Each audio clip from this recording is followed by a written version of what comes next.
என்ற வார்த்தையை பேசி பேசி பேசி நம்மள 2-3 துண்டா பிரிக்கிறதுக்கு எல்லா வேலையும் பார்க்கறாங்க. இதுக்கு ஒரு கன்சல்டன்ட், ஒரு ஆலோசகர், பேரு ரவீந்திர துரைசாமி.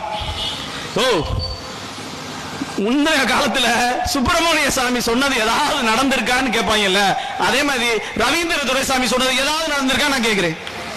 நான் ஒரு தொகுதி பிஜேபி ஜெயிக்கும் சொன்னேன், நடந்துச்சா?